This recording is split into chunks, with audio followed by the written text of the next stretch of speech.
الذين آمنوا اتقوا الله حق تقاته ولا تموتن إلا وأنتم مسلمون. يا أيها الناس اعبدوا ربكم الذي خلقكم من نفس واحدة وخلق منها زوجها وبث منهما رجالا كثيرا ونساء واتقوا الله الذي تساءلون به والأرحام إن الله كان عليكم رقيبا. يا أيها الذين آمنوا اتقوا الله وقولوا قولا سديدا يصلح لكم أعمالكم ويغفر لكم ذنوبكم ومن يطع الله ورسوله فقد فاز فوزا عظيما. وقال تعالى: يا أيها النبي إنا أرسلناك شاهدا ومبشرا ونذيرا وداعيا إلى الله بإذنه وسراجا منيرا. সম্মানিত মুসল্লিয়ানে কেরাম, আল্লাহ পাক রব্বুল আলামিনের লক্ষ কোটি শুকরিয়া আদায় করছি। অসংখ্য দরুদ ও সালাম নবী পাক মুহাম্মদুর রাসূলুল্লাহ সাল্লাল্লাহু আলাইহি ওয়াসাল্লামের শানে। সম্মানিত হাজিরিনে মজলিস, আপনারা সকলে জানেন বিশ্ব মানবতার মহান মুক্তিদূত, বিশ্ব মানবতার মুক্তির দিশারি সৈয়দুল মুরসালিন, খাতামুন নবিয়্যিন, আখিরি নবী মুহাম্মদুর রাসূলুল্লাহ সাল্লাল্লাহু আলাইহি ওয়াসাল্লাম এই রবিউল আউয়াল মাসে পৃথিবীর বুকে আগমন করেছিলেন। তার আগমনে পৃথিবীর যে জাহেলিয়াতের অন্ধকার, যে বর্বরতা এবং অসভ্যতার যে চর্চা ছিল সেটা দূরীভূত হয়েছিল। মানুষ আল্লাহ পাকের তাওহীদের ধারণাকে ভুলে গিয়ে যে মানুষ চরম শিরক এবং মূর্তি পূজায় লিপ্ত হয়েছিল সেটার অবসান হয়েছিল। আরব দেশ সহ গোটা বিশ্বব্যাপী যে অশান্তির দাবানল দাউ দাউ করে জ্বলছিল, সেই অশান্তির আগুন নিভে গিয়েছিল মুহাম্মদুর রাসূলুল্লাহ সাল্লাল্লাহু আলাইহি ওয়াসাল্লামের আগমনে। তাই আল্লাহ পাক রব্বুল আলামিন পবিত্র কোরআন মাজিদে বলেছেন, ইন্না আরসালনাকা ইল্লা রাহমাতাল লিল আলামিন, যে আমি মহানবী সাল্লাল্লাহু আলাইহি ওয়াসাল্লামকে একমাত্র পৃথিবীর বাসীর জন্য রহমত হিসাবে তাকে প্রেরণ করছি, এছাড়া অন্য কোনো কারণে তাকে প্রেরণ করেনি। পৃথিবীবাসীর জন্য, দুনিয়াবাসীর জন্য মুহাম্মদুর রাসূলুল্লাহ সাল্লাল্লাহু আলাইহি ওয়াসাল্লাম যিনি রহমত, তাই এই জন্য তাকে বলা হয় নবী রাহমত। সম্মানিত হাজিরিন, আমাদের প্রিয় নবী মুহাম্মদুর রাসূলুল্লাহ সাল্লাল্লাহু আলাইহি ওয়াসাল্লাম যখন পৃথিবীর বুকে আগমন করেন, যখন দুনিয়াতে আগমন করেন, তখন এই দুনিয়ার অবস্থাটা কেমন ছিল, কেমন ছিল পৃথিবীর প্রেক্ষাপট, এবং সেই প্রেক্ষাপটে আল্লাহ পাক রব্বুল আলামিন কি উদ্দেশ্য নিয়ে, কি মিশন নিয়ে আল্লাহ পাক রব্বুল আলামিন নবীকে পাঠিয়েছিলেন। আল্লাহ পাক রব্বুল আলামিন কোরআন মাজিদের পাতায় পাতায় এই সমস্ত বিষয় ক্লিয়ার করে বলেছেন। তো আমরা একটু দেখি রাসূল করিম সাল্লাল্লাহু আলাইহি ওয়াসাল্লাম যখন পৃথিবীর বুকে আগমন করেন তখন পৃথিবীর অবস্থাটা কেমন ছিল। আপনারা জানেন যে আমাদের প্রিয় নবী মুহাম্মদুর রাসূলুল্লাহ সাল্লাল্লাহু আলাইহি ওয়াসাল্লামের আগের নবী রাসূল ছিলেন হযরত ঈসা আলাইহিস সালাম। হযরত ঈসা আলাইহিস সালামের পরে এবং মুহাম্মদ সাল্লাল্লাহু আলাইহি ওয়াসাল্লামের আগে এর মাঝখানে আর কোনো নবী ছিলেন না। এখানে লম্বা বিশাল গ্যাপ ছিল, কয়েক শত বছরের গ্যাপ ছিল। এই গ্যাপের মধ্যে মানুষ আল্লাহর বিধানকে ভুলে গিয়ে, তাওহীদের ধারণাকে ভুলে গিয়ে মানুষ শিরকে এবং বিভিন্ন ধরনের শিরক বিরোধী, তাওহীদ বিরোধী কার্যক্রমে মানুষ লিপ্ত হয়েছিল। তো সেই সময় বিশেষ করে আরব সমাজ এবং সাধারণভাবে গোটা পৃথিবী ছিল একটা চরম তাওহীদ বিরোধী, শিরকের মধ্যে লিপ্ত এবং বিভিন্ন ধরনের অপকর্মের মধ্যে, পাপ কর্মের মধ্যে পৃথিবী লিপ্ত ছিল। তো তখন সবচেয়ে বেশি যেটা ছিল, মূর্তি পূজার ব্যাপক প্রচলন ছিল। তারা পবিত্র কাবা ঘরের মধ্যে, ঘরে বাইরে 360টি মূর্তি স্থাপন করেছিল। কাবা ঘরের দরজার মধ্যে মূর্তি স্থাপন করা ছিল। সাফা এবং মারওয়া দুটি পাহাড়ের মধ্যে তারা দুটি মূর্তি স্থাপন করে রেখেছিল। এবং প্রতিটা ঘরে ঘরে একটা করে মূর্তি ছিল এবং তাদের বাজারে হাটে ঘাটে মূর্তি ফেরি করে বিক্রি করা হতো এবং মানুষ তাদের গোয়ারকে ডেকোরেট করার জন্য বিভিন্ন জিনিস তাদের গোয়ারকে ডেকোরেট করার জন্য তারা মূর্তি কিনত।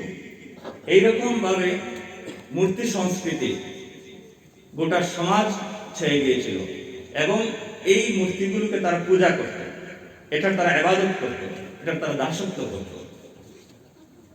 তো এটা ছিল তোমার একটা বড় প্রচলন। তো আমি এই কথাগুলি বলার উদ্দেশ্য হচ্ছে আপনারা তখনকার প্রেক্ষাপট এবং বর্তমান প্রেক্ষাপটটা একটু আপনারা মিলিয়ে নেবেন।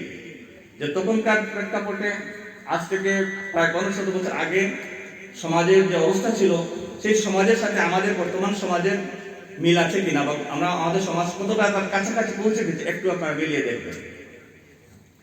দ্বিতীয় যে কথা, তখন জুয়ার ব্যাপক প্রচলন ছিল।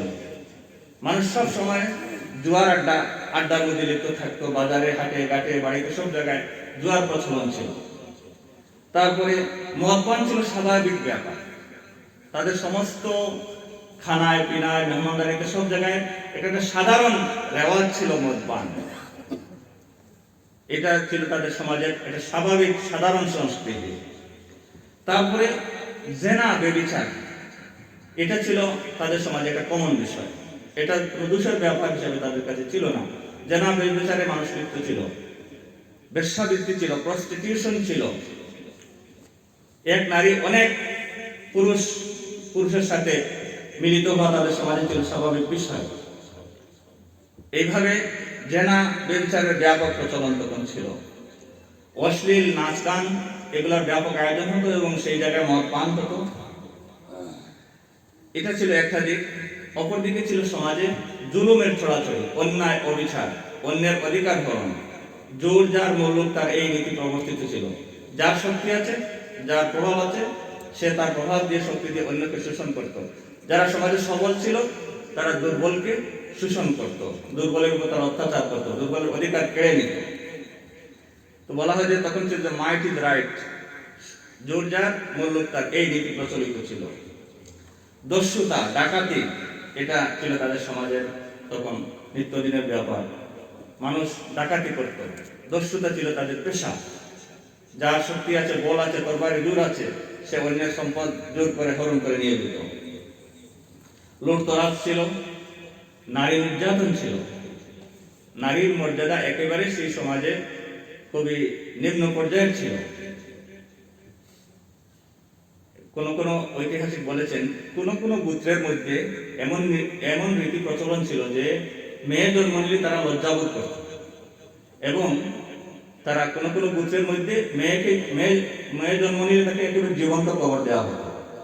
এই মেয়েটা বড় হলে তার জন্য লজ্জার কারণ হবে এই মনে করে মেয়েটা বড় হওয়ার আগেই তাকে তারা জীবন্ত কবর দিত। এরকমের ঘটনা তখন ছিল। তারপরে ছিল উলঙ্গপনা, মানুষ নগ্ন হওয়াকে দোষের মনে করত না। তারা নগ্ন অর্ধনগ্ন হয়ে তারা চলাফেরা করত। ইভেন তারা কাবাঘাট তোয়াফ করত নগ্ন হয়ে, সম্পূর্ণ বিবস্ত্র হয়ে নিউড অবস্থায় তারা কাবাঘাট তোয়াফ করত। এইভাবে তারা নগ্নতা ছিল সমাজে খুবই একেবারে ব্যাপকভাবে প্রচলিত। তারপর ছিল গোত্রীয় সংঘাত, গোত্রীয় লড়াই। সমাজে কোনো কেন্দ্রীয় শাসন ব্যবস্থা ছিল না, যার ফলে সমাজে কোনো শান্তি বিরাজমান ছিল না। পুরো সমাজে অশান্তি চলছিল। সেখানে গোত্র প্রধান এক গোত্রে আরেক গোত্রের মধ্যে লড়াই চলত এবং সেটা এমন ছিল যে তারা যুগ যুগ ধরে সেই লড়াই চালিয়ে যেত। এইভাবে সংঘাত সংঘর্ষ সমাজে চলতে থাকত। সব মিলিয়ে গোটা আরব সমাজ তখন একটা চরম অশান্তির সমাজ ছিল, একটা চরম অসভ্য এবং বর্বর সমাজ ছিল। এবং ঐতিহাসিকরা বলছেন এই অবস্থা শুধু আরবে ছিল তা নয়, এরকম অবস্থা প্রায় তখন গোটা দুনিয়া ব্যাপী প্রায় এরকম অবস্থা বিরাজমান ছিল। এই অবস্থায় পৃথিবীর এই সংকটকালে, এই ক্রান্তিকালে আল্লাহ পাক রব্বুল আলামিন তার প্রিয় হাবিব আখেরি নবী মুহাম্মদুর রাসূলুল্লাহ সাল্লাল্লাহু আলাইহি সাল্লামকে পৃথিবীর বুকে পাঠালেন। এই পৃথিবীর এই যে দুরবস্থা, এই দুরবস্থা থেকে মানব সভ্যতাকে, মানব জাতিকে উদ্ধার করার জন্য এই কঠিন অশান্তি, বিশৃঙ্খলা, নৈরাজ্য, বেবিচার, অবিচার, জুলুম, বেইনসাফি, সর্বোপরি আল্লাহকে ভুলে গিয়ে মানুষ যে পাপাচারে লিপ্ত হয়েছিল, মানুষ তাওহীদের ধারণাকে ভুলে গিয়ে যে শিরকের মধ্যে লিপ্ত হয়েছিল, সেটা থেকে মানুষকে মুক্ত করার জন্য রাসূল করিম সাল্লাল্লাহু আলাইহি সাল্লাম পৃথিবীতে আগমন করেন। তিনি কি নিয়ে আগমন করেন, কিভাবে এই পৃথিবীর মানুষকে তিনি এই অবস্থা থেকে মুক্ত করার জন্য চেষ্টা করেন। আমরা দেখি রাসূল করিম সাল্লাল্লাহু আলাইহি সাল্লাম ছোটবেলা থেকেই আল্লাহ যেহেতু তাকে নবী বানাবেন, সেভাবে আল্লাহ তাআলা তার নবীকে গড়ে তুলেছিলেন। এই জন্য তিনি ছোট বয়স থেকে সমাজের এই অশান্তি, এই বিশৃঙ্খলা, এই দুরাচারিতা দেখে তিনি চিন্তিত ছিলেন, তিনি ধ্যানমগ্ন থাকতেন, চিন্তা করতেন, এবং এক পর্যায়ে তিনি তার যুবক বয়সে তিনি একটা সংগঠন গড়ে তুলেছিলেন, হিলফুল ফুজুল। এই সংগঠনের মাধ্যমে তিনি নবুয়ত প্রাপ্তির আগে, তার কাছে ওহী নাযিল হওয়ার আগে তিনি তখন চেষ্টা করেছেন সমাজে শান্তি প্রতিষ্ঠার জন্য, মানুষের মধ্যে বিভেদ, বিশৃঙ্খলা, মারামারি, কাটাকাটি, হত্যা, রাহাজানি এইগুলি দূর করার জন্য তিনি চেষ্টা করেছেন। তো যখন তার বয়স 40-এর কাছাকাছি, তখন নবী করিম সাল্লাল্লাহু আলাইহি ওয়াসাল্লাম সমাজের এই অবস্থা থেকে খুবই উদ্বিগ্ন, দুশ্চিন্তায় কাটাতেন। এই অবস্থায় তিনি হেরা গুহায় গিয়ে চলে যেতেন এবং সেখানে তিনি ধ্যানমগ্ন থাকতেন, এবং সেখানে তিনি এই সমাজের এই সব অবস্থা নিয়ে তিনি ভাবতেন, চিন্তা করতেন। এই অবস্থায় আল্লাহ পাক রব্বুল আলামিন তার উপরে একদিন জিবরাইল আলাইহিস সালাম ওহী নিয়ে আসলেন, বলেন যে ইকরা বিসমি রাব্বিকাল্লাযী খালাক, ইকরা ওয়া রাব্বুকাল আকরামুল্লাযী আল্লামা বিল কালাম। এই বলে আল্লাহ পাক রব্বুল আলামিন তার উপর ওহী নাযিল করলেন এবং তিনি আনুষ্ঠানিকভাবে নবুয়তের দায়িত্ব প্রাপ্ত হলেন। তো আল্লাহ পাক রব্বুল আলামিন কথা, আমাদের প্রিয় নবী মুহাম্মদ রাসূলুল্লাহ সাল্লাল্লাহু আলাইহি ওয়াসাল্লাম জীবন এটা একটা বিশাল সমুদ্র, বিশাল মহাসমুদ্র, যে তার আলোচনা করার জন্য আমরা সাগর থেকে চামচ দিয়ে পানি তোলার মতো। আপনি আল্লাহ রাসূলের জীবন কোন দিকে আমরা আলোচনা করব, মানে আলোচনা করে কোনো শেষ করার মতো নয়। এত একজন ইংলিশ কবি বলেছিলেন যে মুহাম্মদ রাসূলুল্লাহ সাল্লাল্লাহু আলাইহি ওয়াসাল্লাম জীবন সম্পর্কে, যে it is a beyondless, boundless and bottomless sea. এমন একটা মহাসমুদ্র যার শুরু কোথায় সেটা জানা নাই, শেষ কোথায় সেটাও জানা নাই, তার তলা বটম নাই। এমন একটা মহাসমুদ্র হচ্ছে আল্লাহ রাসূলের জীবন। সেই জন্য আমরা রাসূলের জীবন কোন জায়গা থেকে আলোচনা শুরু করব, কোন জায়গায় শেষ করব, এটা মানে ভাবতে গেলে মানে হয়রান হয়ে যায় যে কোন জায়গা থেকে আলোচনা শুরু করব। তো আমি যে কথাটা আপনাদের খেদমতে আজকে বলতে চাই, এই যে পৃথিবীর এই দুরবস্থা, এই অবস্থায় রাসূল করিম সাল্লাল্লাহু আলাইহি ওয়াসাল্লামকে আল্লাহ যে মিশন দিয়ে পাঠালেন, তা কোরআন মাজিদের 3টা আয়াতে আল্লাহ রাব্বুল আলামিন পরিষ্কারভাবে বর্ণনা করেছেন। সেটা হচ্ছে, আপনারা নিজেরাও সময় সুযোগ হলে কোরআন মাজিদ খুলে এই আয়াতগুলো একটু স্টাডি করে দেখবেন। সূরা তওবার 33 নম্বর আয়াত, সূরা আল ফাতাহের 28 নম্বর আয়াত এবং সূরা সফের 9 নম্বর আয়াত। এই 3টা আয়াতের বক্তব্য একই। 3টা আয়াতে আল্লাহ রাব্বুল আলামিন বলেছেন যে হুয়াল্লাযী আরসালা রাসূলাহু বিল হুদা ওয়া দীনিল হক লিইয়ুযহিরাহু আলাদ দীনি কুল্লিহি ওয়ালাউ কারিহাল মুশরিকুন। কোন জায়গায় ওয়ালাউ কারিহাল কাফিরুন আছে। তো আল্লাহ তাআলা বলেন যে আল্লাহ হচ্ছেন সেই সত্তা যিনি তার রাসূলকে সত্য দ্বীন এবং হেদায়েত সহ পাঠিয়েছেন। লক্ষ্য করবেন, আল্লাহ তাআলা পরিষ্কার বলেন হুয়াল্লাযী আরসালা রাসূলাহু বিল হুদা ওয়া দীনিল হক। আল্লাহ তার রাসূলকে পাঠিয়েছেন কি দিয়ে? হেদায়েত, গাইডেন্স, ও দীনিল হক, ট্রু দ্বীন, হেদায়েত এবং দ্বীনে হক, সত্য দ্বীন সহ পাঠিয়েছেন। কেন? এই সত্য দ্বীন দিয়ে তিনি হেদায়েত আর সত্য দ্বীন দিয়ে কি করবেন? লিইয়ুযহিরাহু আলাদ দীনি কুল্লিহি, যেন এই দ্বীনকে তিনি বিজয়ী করেন, মেক ভিক্টোরিয়াস, যেন এই দ্বীনকে তিনি বিজয়ী করেন আলাদ দীনি কুল্লিহি, অন্যান্য সকল দ্বীনের উপর। যে দ্বীন সমাজে প্রতিষ্ঠিত আছে, যে সোশ্যাল অর্ডার প্রতিষ্ঠিত আছে, যে সামাজিক এবং রাষ্ট্রীয় রীতিনীতি, কৃষ্টি, কালচার, মানুষের ধর্মীয় জীবন, মানুষের সাংস্কৃতিক জীবন, রাজনৈতিক জীবন, সামাজিক জীবন, অর্থনৈতিক জীবন, জীবনের সকল ক্ষেত্রে যে সিস্টেম, যে অর্ডার প্রতিষ্ঠিত আছে, সেইটাকে চেঞ্জ করে আল্লাহ যে দিন দিয়েছেন, দিনে হক, এই প্রতিষ্ঠিত দিনগুলোর উপরে, প্রতিষ্ঠিত ব্যবস্থার উপরে, প্রতিষ্ঠিত সিস্টেমের উপরে এগুলিকে নির্মূল করে দিয়ে, এগুলি উচ্ছেদ করে দিয়ে সেই জায়গায় দ্বীনে হককে লিইউযহিরাহু জাহির করার জন্য, প্রতিষ্ঠিত করার জন্য, কায়েম করার জন্য, বিজয়ী করার জন্য আল্লাহ তাআলা তার নবীকে পাঠিয়েছেন। তাহলে কোরআনের বক্তব্য পরিষ্কার যে এখানে আল্লাহ তাআলা বলছেন যে আল্লাহ হচ্ছেন সেই সত্তা। It is He who has sent His messenger with guidance and the true deen to make it victorious over all kinds of deen, সমস্ত দিনের উপরে। এখন প্রশ্ন হতে পারে, আমরা অনেক সময় একটু বিচলিত হয়ে যাই, ইসলামের বাইরে আবার দিন কি? আল্লাহ তাআলা পরিষ্কার বলছেন যে অন্যান্য দিনের উপরে দ্বীনে হককে বিজয়ী করার জন্য। তাহলে দ্বীনের অর্থ কি? দ্বীনের অর্থ হচ্ছে সোশিয়াল অর্ডার, সামাজিক ব্যবস্থাপনা, অর্থনৈতিক ব্যবস্থাপনা, রাজনৈতিক ব্যবস্থাপনা, ব্যক্তি জীবন, পারিবারিক জীবন, সামাজিক জীবন, সাংস্কৃতিক ব্যবস্থাপনা। দিস ইজ কল্ড দ্বীন। মানে একটা সমাজ সভ্যতা, একটা মানব সভ্যতার জন্য যে সমস্ত নিয়ম কানুন, যে সমস্ত সিস্টেম সমাজে প্রতিষ্ঠিত থাকে, ইট ইজ দ্যাট দ্বীন।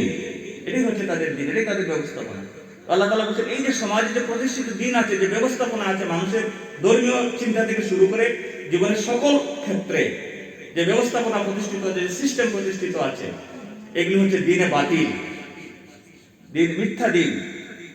একটা আল্লাহর দ্বীন নয়, আল্লাহর ব্যবস্থা নয়, আল্লাহর সিস্টেম নয়। নবীদের মাধ্যমে আসে আল্লাহর দ্বীন। তখনকার সমাজের মানুষ, দুনিয়ার মানুষ আল্লাহর দ্বীনকে ভুলে গিয়েছিল। তাই তারা নিজেরা একটা ব্যবস্থা সৃষ্টি করেছে। আল্লাহ রব্বুল আলামিন তার নবীকে পাঠিয়ে বলছেন যে তিনি যেন কি করেন, আল্লাহর দ্বীনকে, দ্বীনে হককে, থ্রু দ্বীন, একমাত্র দ্বীন, দ্বীনে হক একমাত্র দ্বীন। আল্লাহ তাআলা কোরআন মাজিদে অন্য জায়গায় বলছেন যে ইন্নাদ দীনা ইনদাল্লাহিল ইসলাম, আল্লাহর নিকট গ্রহণযোগ্য একমাত্র দ্বীন হচ্ছে ইসলাম। অন্য যত দ্বীন আছে, অন্য যত ব্যবস্থা আছে, সেটা বাতিল, আদিয়ানে বাতিল। সুতরাং সেই বাতিল মিথ্যা দ্বীনের উপর আল্লাহর দ্বীনকে বিজয়ী করার জন্য, কায়েম করার জন্য আল্লাহ তাআলা তার নবীকে পৃথিবীর বুকে পাঠিয়েছেন। তো আমরা কি দেখতে পাই? রাসূল করিম সাল্লাল্লাহু আলাইহি ওয়াসাল্লাম তার সেই দায়িত্ব পালন করেছিলেন। আনডাউটেডলি হি পারফর্মড হিজ ডিউটি। তার নবুয়তের জীবন ছিল 23 বছর। 40 বছর বয়সে তার উপর ওহী নাযিল হয় এবং তিনি 63 বছরে দুনিয়া থেকে বিদায় নেন। তাইলে এই 40 থেকে 63 হচ্ছে 23 বছর। এই 23 বছরকে দুই ভাগে ভাগ করা হয়। একটা হচ্ছে আল্লাহর নবীর মক্কার জীবন, আরেকটা হচ্ছে মদিনার জীবন। রাসূল করিম সাল্লাল্লাহু আলাইহি ওয়াসাল্লাম মক্কার জীবনে 13 বছর তিনি মক্কায় ইসলাম প্রচার করেছেন, আর 10 বছর তিনি মদিনায় ইসলাম প্রচার করেছেন। 13 বছরে তিনি মানুষের কাছে দ্বীনের দাওয়াত দিয়েছেন, দ্বীনের কথা মানুষের সামনে তুলে ধরার চেষ্টা করেছেন মক্কার অলিতে গলিতে, মক্কার বিভিন্ন জায়গায়, এবং দ্বীনকে মানুষকে বোঝানোর চেষ্টা করেছেন। কিন্তু মক্কা থেকে কম মানুষই তার ডাকে সাড়া দিয়েছিল। অপরদিকে মদিনা প্রস্তুত হয়ে গিয়েছিল আল্লাহ রাসূলকে ইনভাইট করার জন্য, ইস্তেকবাল করার জন্য, তাকে রিসেপশন দেওয়ার জন্য, তাকে গ্রহণ করার জন্য। মদিনা থেকে লোকেরা দলে দলে এসে আল্লাহ রাসূলের কাছে বায়াত করেছিল, শপথ করেছিল যে হে আল্লাহ রাসূল সাল্লাল্লাহু আলাইহি ওয়াসাল্লাম, আপনি আসুন, আপনি মদিনায় আসুন, আমরা আপনাকে সম্বর্ধনা দেব, আমরা আপনাকে গ্রহণ করব, আপনার দ্বীনকে আমরা গ্রহণ করব, এবং আমরা আপনার নিরাপত্তার ব্যবস্থা করব, এবং সেখানে আমরা দ্বীন কায়েম করব। তারা প্রথম আকাবার শপথ, দ্বিতীয় আকাবার শপথ, তৃতীয় আকাবার শপথ, এগুলো আপনার ইতিহাসের মধ্যে আছে। অর্থাৎ মদিনা থেকে লোকজন দলে দলে এসে বিভিন্ন সময় আল্লাহ রাসূলের হাতে বায়াত করে আল্লাহ রাসূলকে মদিনায় নিয়ে যাওয়ার জন্য তারা আহ্বান জানিয়েছিল। তো আল্লাহ রাসূল আল্লাহ পাক রব্বুল আলামিনের নির্দেশে মক্কায় 13 বছর দ্বীনের প্রচারের পরে তিনি মদিনায় চলে গিয়েছিলেন। মদিনায় গিয়ে আল্লাহ রাসূল সংগঠিত হয়েছিলেন। সেখানে তখন ইসলাম একটা রাষ্ট্রীয় রূপ ধারণ করেছিল। আল্লাহ রাসূল তখন মদিনার প্রধান বিচারপতি, মদিনার রাষ্ট্রপ্রধান, মদিনার সেনাপ্রধান, অর্থাৎ টোটাল সমাজের নিয়ন্ত্রণ, সমাজের কন্ট্রোল, তখন সমাজের নেতৃত্ব আল্লাহ রাসূলের হাতে ছিল। আল্লাহ রাসূল তখন গোটা সমাজের নেতৃত্ব হাতে নিয়ে, তারপরে আল্লাহ রাসূল সাল্লাল্লাহু আলাইহি ওয়াসাল্লাম আল্লাহ পাক বলে যে দ্বীন দিয়েছিলেন, সেই দ্বীনের আলোকে তিনি গোটা সমাজ ব্যবস্থাকে তেলে সাজিয়েছেন, দ্বীন কায়েম করেছিলেন। এবং এটা কায়েম করে রাসূল করিম সাল্লাল্লাহু আলাইহি ওয়াসাল্লাম দুনিয়া থেকে বিদায় নিয়েছেন। এবং বিদায় নিয়ে যাওয়ার প্রাক্কালে তিনি আমাদের নির্দেশনা দিয়ে গেছেন কি আমাদেরকে করতে হবে। রাসূল করিম সাল্লাল্লাহু আলাইহি ওয়াসাল্লামের উপর আল্লাহর পক্ষ থেকে যে দায়িত্ব এসেছিল, সে দায়িত্ব তিনি পালন করেছেন। সে দায়িত্ব পালন করে তিনি দুনিয়া থেকে বিদায় নিয়েছেন। এখন আমরা যারা রাসূলের উম্মত,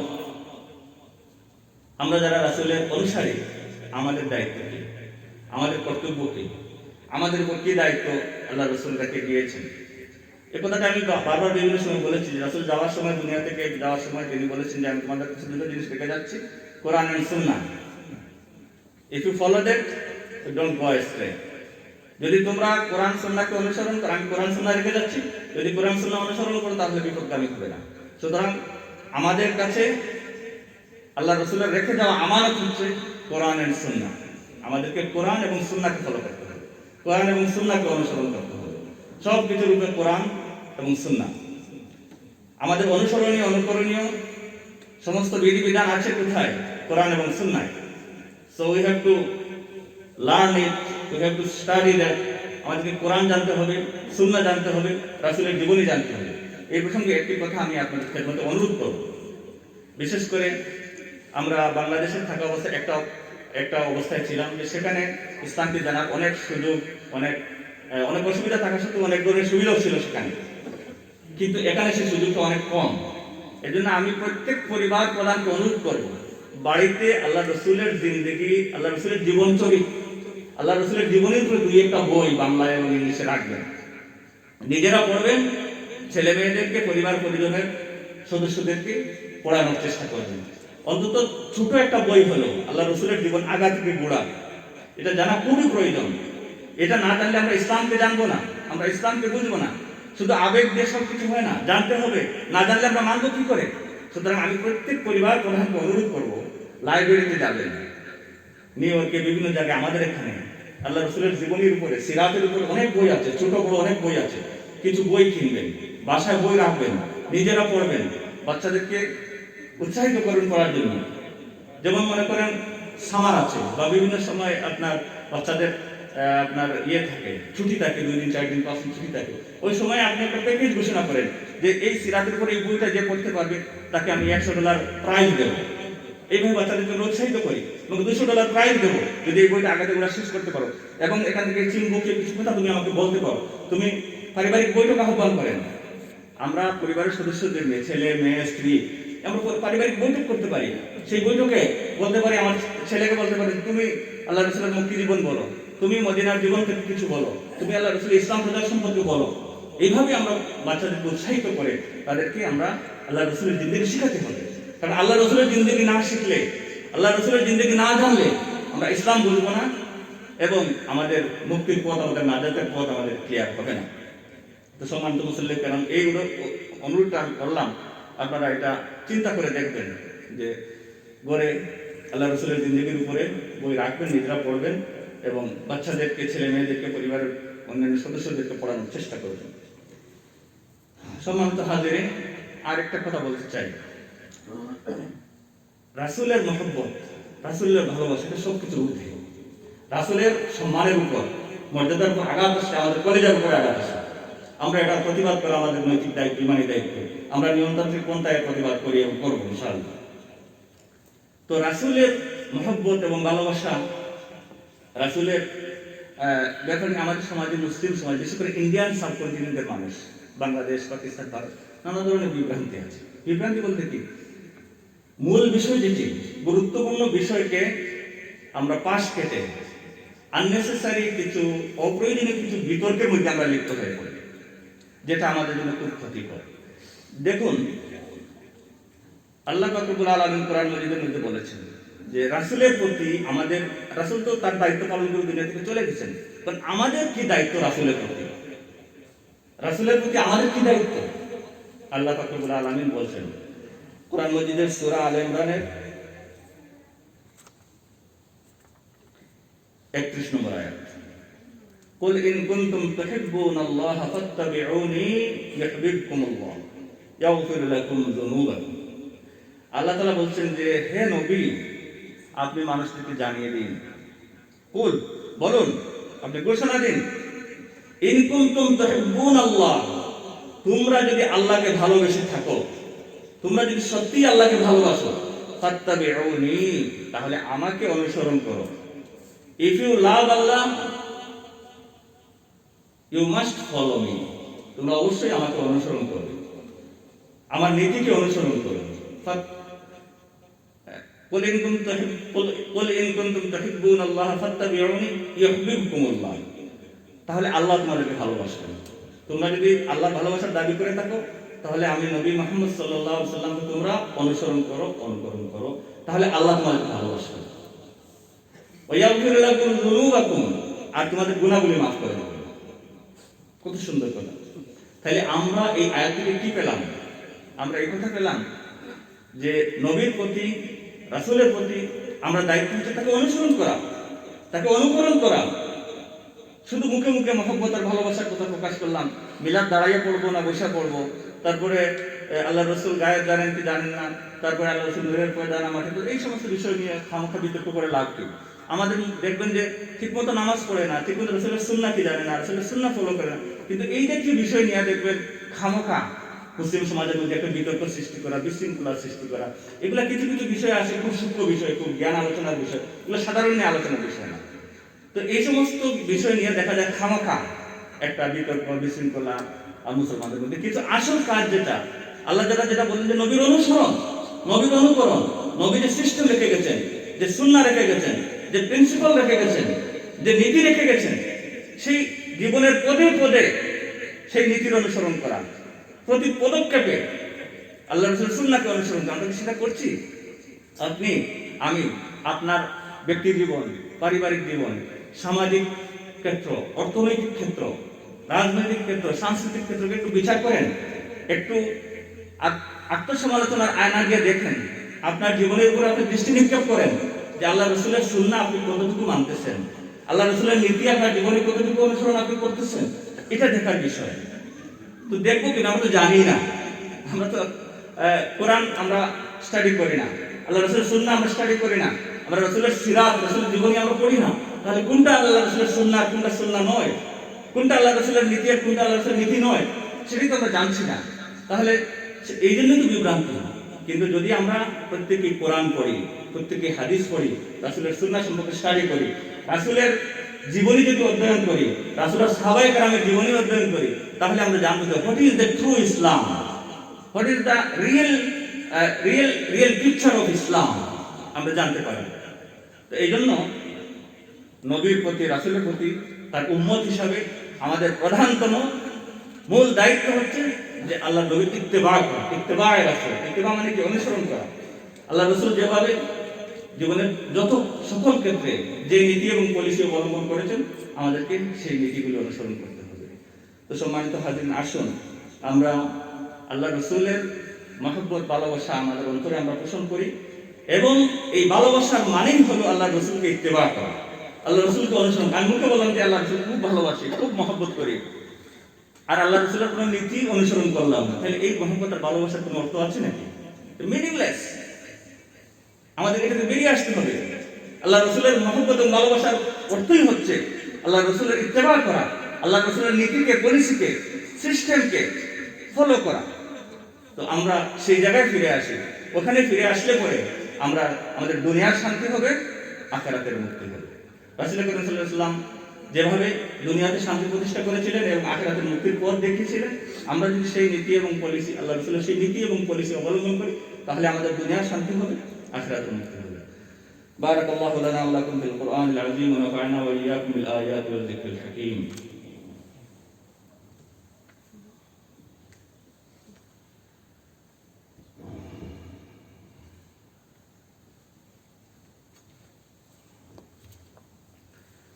إن الحمد لله والصلاة والسلام على رسول الله. أعوذ بالله من الشيطان الرجيم. إن الله وملائكته يصلون على النبي يا أيها الذين آمنوا صلوا عليه وسلموا تسليما. اللهم صل على محمد عبدك ورسولك وصل على المؤمنين والمؤمنات والمسلمين والمسلمات وبارك على محمد وآله وأزواجه وذريته.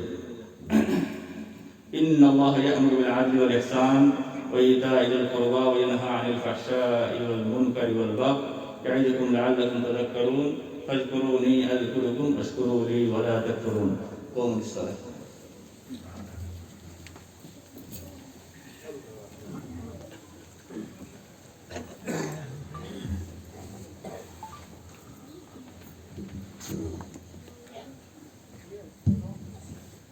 الله أكبر.